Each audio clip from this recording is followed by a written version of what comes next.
Hello and welcome to this week's Rotherham Advertiser SportsChat Podcast. Joining me around the table this week is sports editor Paul Rickett. Hello. And Millers correspondent David Beddows. Good day. Gentlemen, another humbling defeat for Rotherham United last Saturday, 5-2 at the hands of Ipswich Town. Neil Redfern still looking for his first winning charge, Dave. The second half sounded a lot better than the first half. They did, but they were playing catch-up by then, weren't they? I mean, 2-0 down in 22 minutes, 3-0 down just before half-time. You know, they gave themselves a mountain to climb, and it was never going to happen in the end. It was just a brief rally, and Ipswich were stronger and more physical and had more nous. So what's Neil Redfern got to do then to get this first win? It seems like everything he tries at the minute's sort of coming undone. Well, that's right. I mean, they went to Middlesbrough, defended fairly well, and we've been speaking that the problems are up front and scoring goals, and then suddenly we shipped 5 at home. So, I mean, I do still think the problems are more in the midfield and forward areas. That is his primary concern, but he's got to keep an eye on the back as well. Just to have a touch as well on Brandon Barker, who made his debut, a young lad on loan from Manchester City, tipped to have a very big future, scored an absolute worldie of a goal, Rotherham's first. What did you make of his performance overall? I think he did okay. I mean, he wasn't afraid to get on the ball. It's, try to make things happen. He didn't hide, like, maybe one or two others did.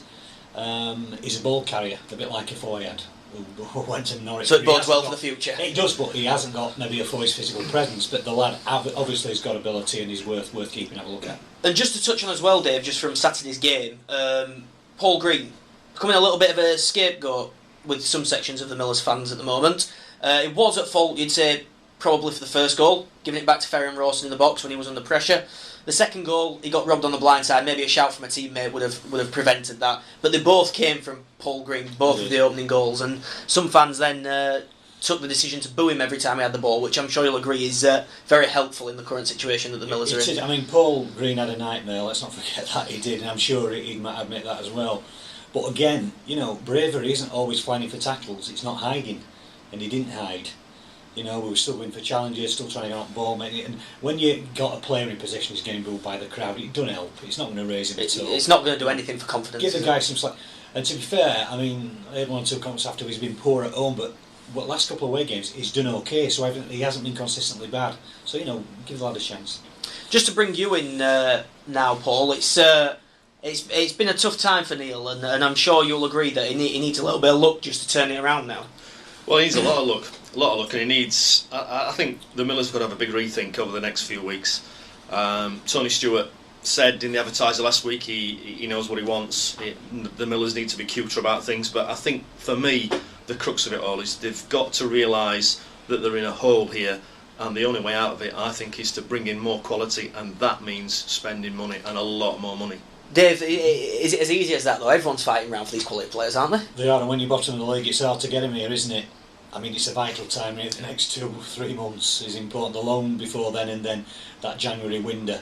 We're going to have some persuading to do to get some, good enough players here. And the squad that he's currently got, Neil Redfern. I mean, we're going into an international break now.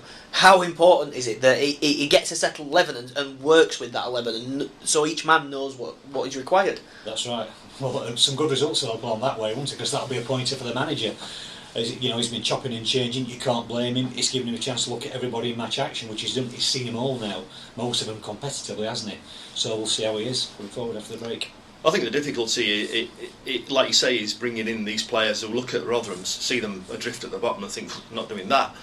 But this is where Neil's persuasive skills come into play, and of course the money that might be there as well. I think, everybody's talking at doom and gloom at the moment. Yeah, they're in a terrible position, but it's not the end of the world. We're not even halfway through the season yet, and as daft as it sounds, it could go to Leeds in 2 weeks' time, get a win. What a win that would be, and that might just give everybody an upswing as well. It's all about confidence in this game. It's certainly the occasion to do it, isn't it? I mean, if you don't need any more of a sweetener than your old boss against your Yorkshire rivals, do you? It's the perfect game to go and turn the season round. And of course, there are a lot of players there who will be motivated to do well in this game for obvious reasons.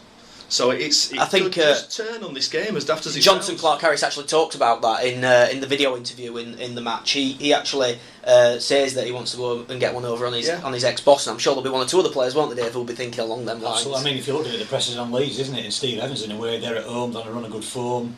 They've got better, on the whole, they've got better players than we have. So Rotherham can go there and they've not to lose in a way, have they? No. But they do need, I will impress, they do need the fans on their side. This Paul Green situation is ridiculous. The fans have got to be behind the club 100%. All the moaning and groaning has to stop. I will emphasise it's only from certain sections of the fans, isn't it, Dave? It's not from everyone. It's the minority. But that's what Paul Green will hear. Yeah, of course. He don't hear the 8,000-9,000 that aren't getting on his case. He'll hear the 20 or 30 or 40, 50 that are. And what does that do for him? It's not going to make him play better, is it? No, it shows it. And of course, he was hooked off at half time as well, which, given the first half that he'd had, Dave, was probably the correct decision. It needed changing, and Rotherham needed to be more attacking as well, didn't they? They were a little bit too camped in their own half in that first period. Yeah, I mean, it's a while since we've come out and made it hard for a team in it from the beginning at the New York Stadium. We finally did it in second half, but it was too late by then. It had gone, and I mean, Ipswich, they're a big physical team, aren't they? They're playing Mick McCarthy's image, and you can't give them the sort of start we did. But like we've said, into an international break now, a chance for Neil Redfern to look at his squad fully, maybe work on one or two things and sign one or two players as well. Fingers crossed if the money's there. Thank you, gentlemen, for joining me this morning, and thank you for taking the time to listen at home. Remember to pick up your copy of the Rotherham Advertiser next Friday for all the interviews and news that matters on the Millers. Thank you very much for listening.